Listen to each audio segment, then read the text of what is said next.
Hi guys, I'm Charlie Book Fanatic, and this may be the weirdest setup I have ever had. Like, my phone is standing against my night lamp, and my phone is standing on a stack of books on my bedside table. Like, it's crazy. Anyway, I feel comfortable with filming on my bed today, and today I'm going to do 2 book reviews in one, like I did last week, about 2 fantasy books this time. One of these fantasy reads is a visual novel, which is called Danganronpa, and it's the first volume in the series, and the other one is a paranormal fantasy book called Fire. So we're going to dive in immediately. I'm going to start with Danganronpa.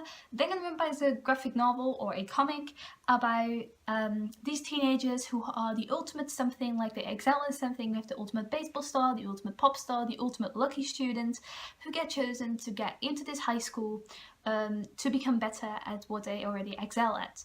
So they get to the school and they all pass out, and when they wake up they are in the school building, but it's completely closed off, they can't get out. And then this bear, Monokuma, pops up and he announces he is the school director and that he is and that they can't get out, and they can only get out if they kill someone within this group of kids, and nobody finds out they were the killer. Then they will get out and the rest of the students will be killed. But if somebody finds out that you were the killer of this one person, then you as a killer will be executed and the rest of the students can live on inside the school until the next person is killed. This obviously is a very cruel concept, but I absolutely adore Danganronpa, like, so much. Danganronpa I saw as a video game, because it is a video game and it's also an anime, and the video game had a very similar story to the manga. I think the manga is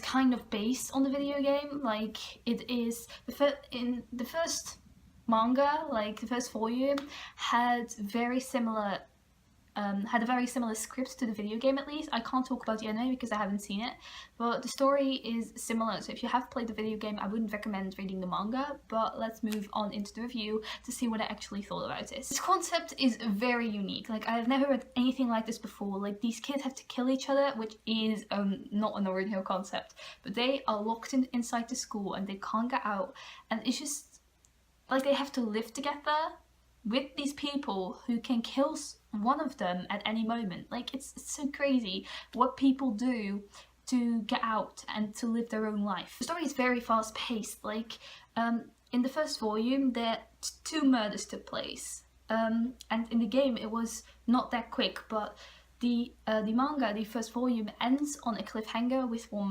a murder, and I didn't like that necessarily, I'm going to say, because I felt like it was too fast paced and there didn't have to be 2 murders in one volume. Like, I think it was way too quick, especially because the volume wasn't that long. The cliffhanger ending with murder at the end of this volume really frustrated me, because I have played the video game and I know who's going to get murdered next, who killed whom, and the manga is very similar in that, like, the murders take place in the same order and the same way and the same story and the same killer.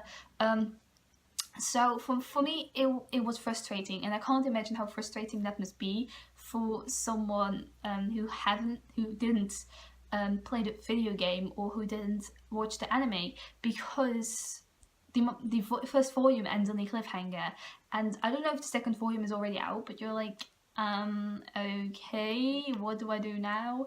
Like, I feel like it's kind of lackluster because there's not much story around it. You don't see much character development or much of the relationships between the characters, and the relationships between the characters were there. Like, the characters did connect with each other in the anime, in the video game I mean, and I didn't see much of that at this first volume. Every character in this manga has a very distinct appearance, which I love. Like, they're all very different, they have all very different personalities, but I feel like you didn't get to know the characters very well. Like I just said, they were just their appearances and their lines they said, but you didn't get to know any one of them very well. Not even the main character Makoto, who you are following from his perspective, obviously.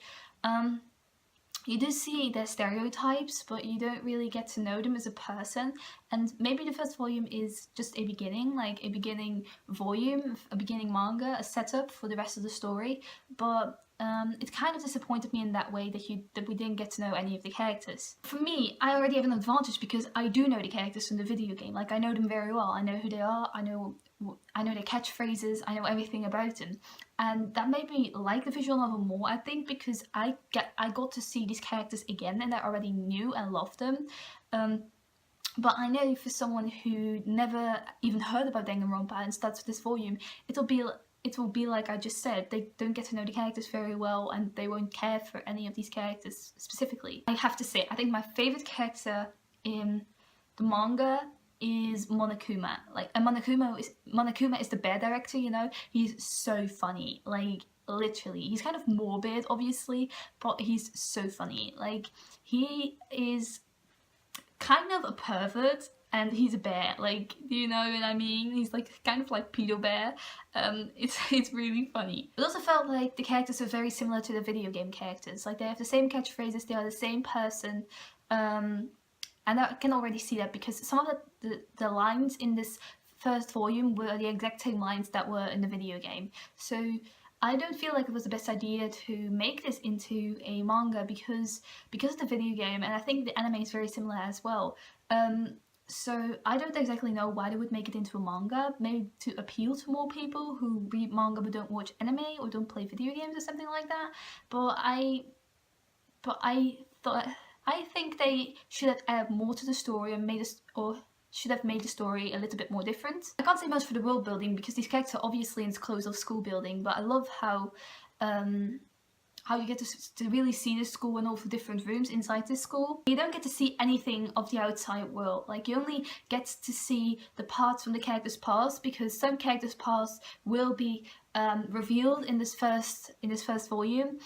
And that's the only thing you get to see of the outside world, but there's not really much world building. Like, you don't know what's going on in the outside world except for the characters' past, and you don't know even if what they see is true or not. Overall, I think the art style is amazing. It's very Japanese, obviously, because it's from a Japanese company, but the art style is amazing. It's like the exact same art style as in the video game. And the characters look exactly the same, and they all look great, and they look all like they are supposed to look. All the characters are very different from each other, which I like, and all of the murders, like 2 murders took place, but initially all of the murders are very different from each other. Like, different weapons are used, different situations, different people, different motives, and I really like that. The most negative thing I have to say about it is that the plot moves very fast and that the ending frustrated me because of the cliffhanger, and I don't think that was the best choice the makers of the manga could have made for this first volume. So the second book I'm going to talk about is Fire by L.B. Gilbert, which is the first book in the Elemental series. This book is all about a woman named Diana and a guy named Alex. Well, he's not exactly a human guy. Alex is a... wait. Is he called Alec or Alex? Wait a moment. He's called Alec. So Alec is a vampire and Diana is not exactly a human either. Diana is the fire elemental. What it consists of, Diana basically has these fire elemental powers, like she can warm things, she can heat things up, she can throw fireballs, she can do everything that has to do with fire. And this story starts out with Diana looking for a little missing girl called Katie, and Alex looking for a little missing boy who is the son of one of his servants. And they basically are both looking for a missing child, and Diana ends up at Alex's coven house, and they end up looking for these missing children to get there. The plot started with a bang, you go right into the story. It was amazing. I really like when you're immediately into a story and you immediately get to experience everything. But I have to say the plot was fairly obvious in the beginning. It was fairly obvious how it was going to play out, so it was kind of predictable, and that is something I don't like. But there's still the mystery, and it's fairly obvious how it's going to play out, but you still ask yourself, is this how it's going to actually play out, or is something else going to happen? There are also a couple subplots. It's not only about the main plot, like there are serial murderers in this that Diana has to take care of because she's the fire elemental, and she has to take care of serial murderers and rapists, and that was really cool to see Diana use her powers in that way. Everything gets wrapped up nicely at the ending of this book. You get answers to everything you need to know, and it's basically wrapping up Diana's story. I believe the next book is going to be a book about one of the other elementals, and I'm hoping it's Logan, who was a lot in this book and who is, I think, the air elemental. I really like Diana, who's the female main character in this story. She's fierce and sassy, and I really liked her lines and her dialogue with Alec and how she would like stand up for herself. Alec was kind of funny at the beginning of the book because he shuddered at socializing. Like, he despised socializing, and I'm like, oh my god, guy, you're my spirit animal, you're me. But the story progressed and he got to know Diana more and he got more fond of her. He became kind of possessive and overprotective, and that's something I do not like in a guy. So that kind of turned me off from him. The relationship between Diana and Alec developed slowly but gradually, and that's something I really liked. It was not insta-love, it was, they found each other instantly attractive, but that is kind of realistic in a way. Like, you can find someone attractive when you see them, you know, you can be attracted to someone, but it was not like they were immediately in love with each other like Diana.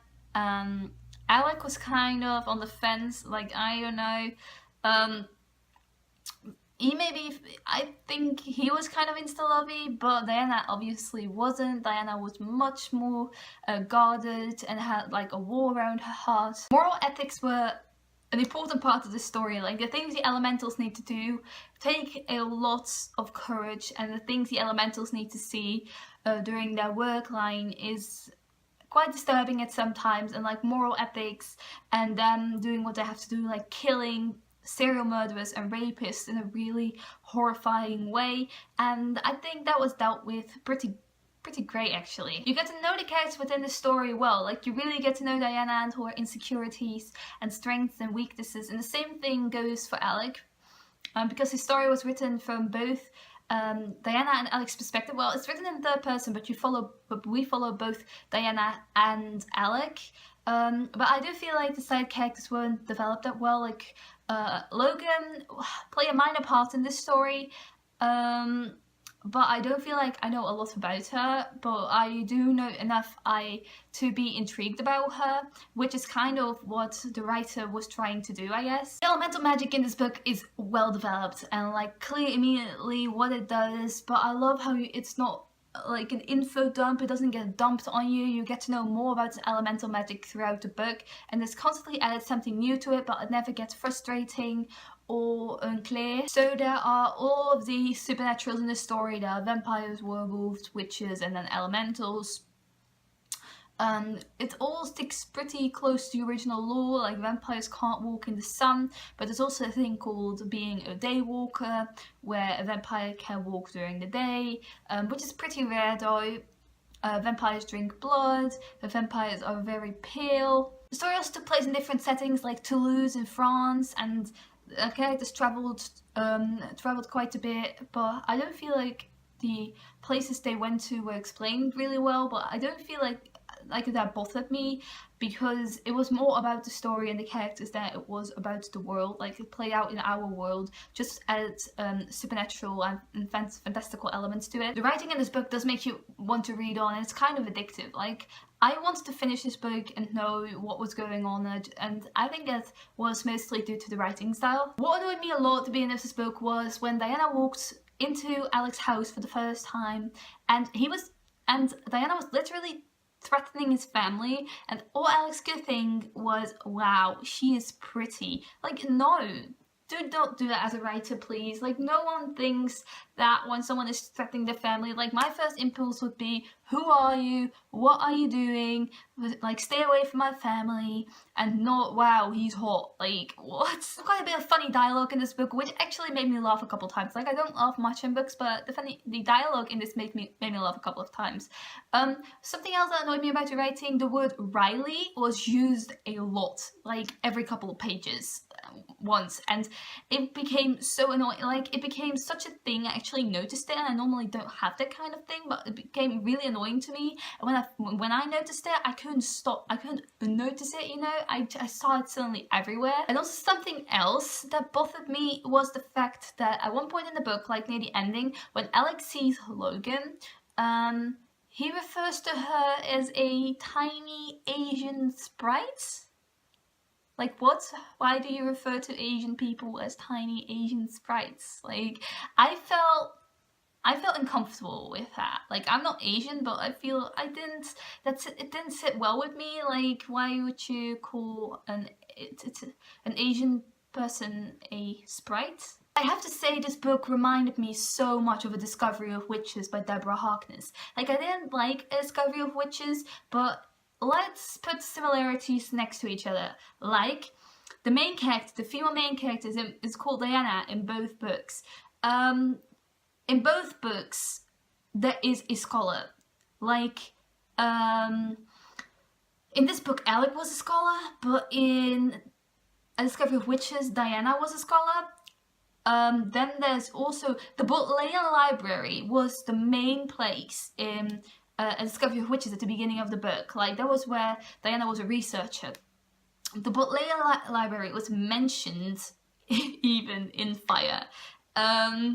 There was also A Discovery of Witches is a romance between Diana, who's a witch, and this guy who I forgot the name of. I think he was called Gabriel, but I'm not honestly not sure. And the love interest was a vampire.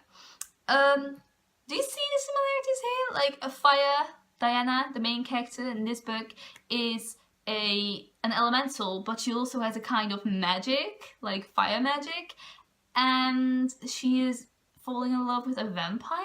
I do hope to see more of the other girls in future books, because I am really excited to see more about them. I'm kind of done with Diana's story, so I wouldn't... Like, I want to see more of Diana, but I don't necessarily want to see more of Alec. Sorry, Alec. The plot was predictable, but enjoyable overall. I really liked Diana. Alec, not so much. There was some annoyances in the writing, but it's not something that really bothered me. There's nothing wrong with it. I gave this book overall 3 stars. So these are my reviews for Danganronpa Volume 1 and Fire by LB Gilbert. I hope you enjoy these reviews and you'd like to pick them up or something about that. I got both these books for free for review from the publishers, so thank you to the publishers for providing me with these review copies. Anyway, thank you for watching. Goodbye!